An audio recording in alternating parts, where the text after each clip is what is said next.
It's time for another episode of Would I Repurchase These Palettes? This is a series on my channel. I haven't done one of these in a little while, but I do have quite a few videos. I think this is like the 8th time that I'm doing it, where I randomly pick palettes from my collection and I put myself in a hypothetical situation. Like if some crazy makeup maniac broke into my house and stole these 8 palettes from my collection, would I go out of my way to repurchase them? Hello and welcome. If you are new here, my name is Rachel. And if you're not new here, thank you so much for coming back. I've got 8 palettes that I chose randomly from my collection, and I'm gonna let you know, knowing the color stories, knowing how often I reach for them, their formulas, all of that, would I repurchase them? I'm gonna link all of the palettes I can down below in the description box, as well as everything that is on my face today. The way that I chose these palettes is I went onto my phone, I looked up a random number generator, I got a random number, and I went through my drawers and I counted that number and picked out a palette. If it was a palette I've already done, like I hope I don't have any repeats, I'm really hoping I don't have any repeats from past videos. I just went to the next palette that I saw. So let's start off with palette number 1 in no particular order. This is the Natasha Denona Mini Metropolis. Mine is broken, so I need to be really careful about opening this up, but here it is. So I recently did a Natasha Denona palette ranking. I can link that down below in the description box if you're interested. And needless to say, this was one of my least favorite Natasha Denona palettes.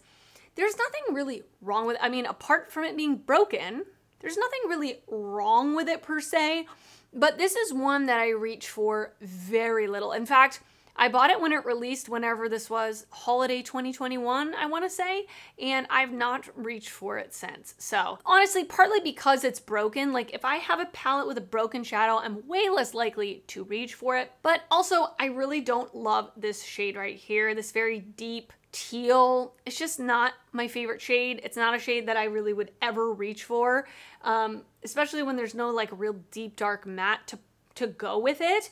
So I definitely would not repurchase this one at all. The only reason I'm keeping it is just because I'm like a collector of Natasha Denona and I don't want to get rid of it, but I would not go out of my way to repurchase it. Next up, I have the What's Up Beauty Desert Monsoon palette. This palette is absolutely gorgeous.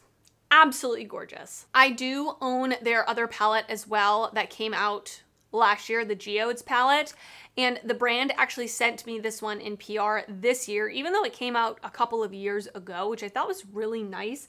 I love the fact that there are mostly neutral mattes with one little kind of purpley plummy mauve matte. Then you have an array of really fun shimmers that you can pop on the lid to change up the look. Most of these are like that really sparkly, eye-catching, really beautiful shimmer.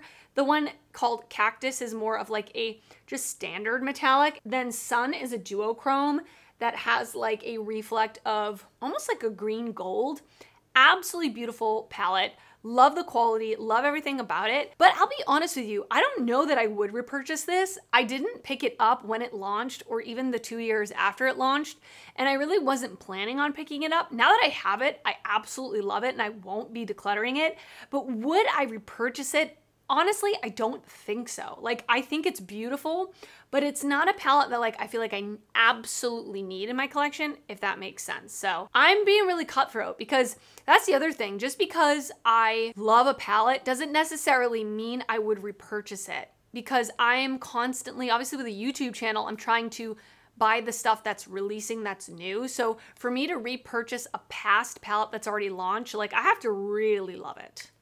So I'm gonna say no, although it's really beautiful and I really love it, but I don't think I would. Okay, next up we have the Too Faced Italian Spritz palette. I really enjoy this palette a lot and I'm torn on this one. I think I'm leaning towards yes, I would repurchase it. I do really love the color story on this. I think it's a beautiful neutrals with a pop of some colors for the summertime. I love the packaging. I love the theming. The mattes in this are really easy to use. That Too Faced not overly pigmented, easy to blend, user-friendly type of formula. And the shimmers in this are pretty good. They're not like my favorite shimmers ever, but I think just to have a Too Faced palette in my collection, I don't have any other Too Faced palettes in my collection. I think I would want this. This is the most appealing one that I've seen them launch in many years, and I would want this in my collection. I don't know, I think for the purpose of my YouTube channel, I would want this. I hope that makes sense, but it is a good one.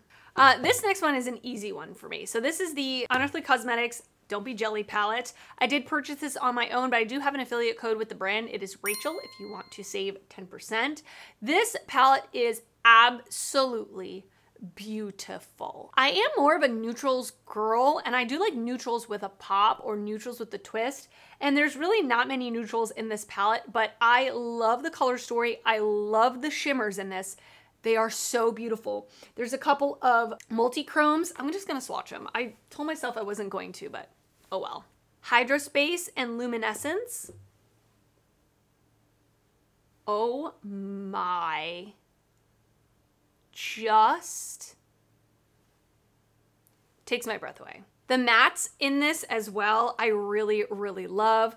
I'm not a huge blue person, so like this matte, I can take it or leave it, but I love this deep like plum. I love the shade Coral, which seems kind of boring, but I think this is such a unique, beautiful shade. I love purples, and I like this pop of mint green. Really love the looks I've gotten out of this, and I love the color story and the shimmers and the quality. All of it is great, so yes, I would definitely be repurchasing this one. Next up, we have the Flower Beauty Desert Lights palette. This is a great palette. I've not used this in a really long time. These shimmers are absolutely beautiful, and especially for being a quote drugstore palette. I don't really think you can buy this in store. I think you can only buy it online, but these shimmers, it's all shimmers, and they are like liquid chrome. I'll swatch a couple of these too. Why not?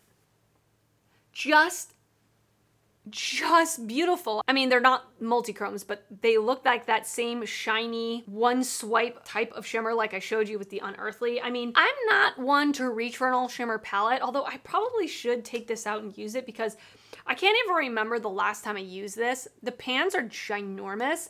They also have the Jungle Lights palette, which I tried to buy twice, but both times I bought them from Ulta, I received them broken, so I just gave up and I just said I wanted my money back. Would I repurchase this? I don't think so. Even though it's beautiful, I really don't reach for this palette, and if it was gone from my collection, I don't think I would even know it was gone, but I need to pull this out and use it because it's very good. Next one is the BH Cosmetics Low Key Love You. I do have a few palettes from this line. The Optimistic AF is one of my favorite palettes in my collection, and I actually originally pulled that, but then I realized I had talked about it in another one of these videos, and spoiler alert, I said I would repurchase it. And I'm gonna say I would repurchase this as well because the quality on these palettes, like the Say It collection, is absolutely phenomenal. Mattes, perfect. Just the right amount of pigment, blendable, show up true to pan, easy to use. The shimmers are just that smooth, sparkly, gorgeous formula.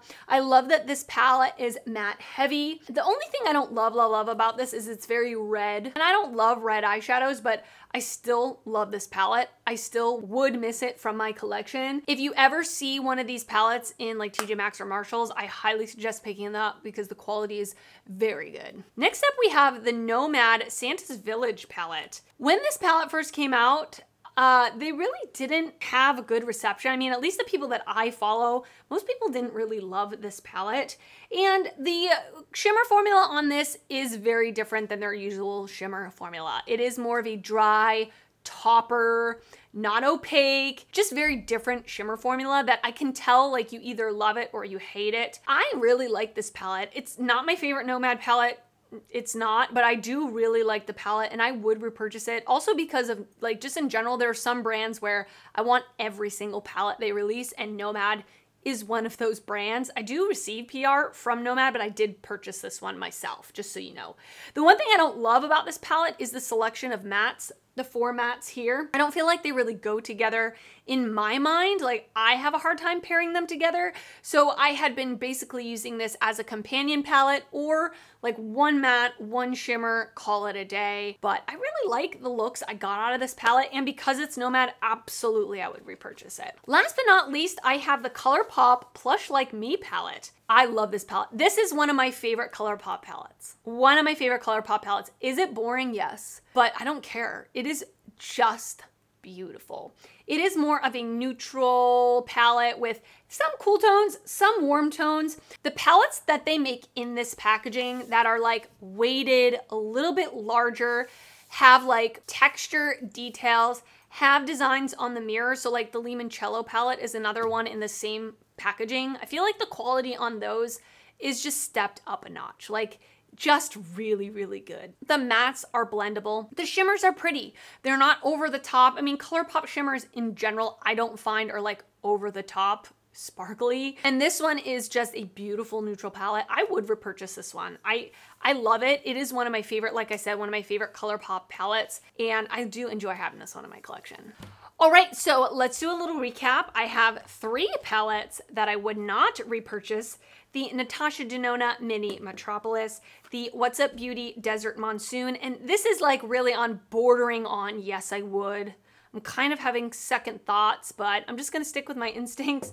And then the Flower Beauty Desert Lights palette. I'm putting this in my top drawer. I wanna use this soon.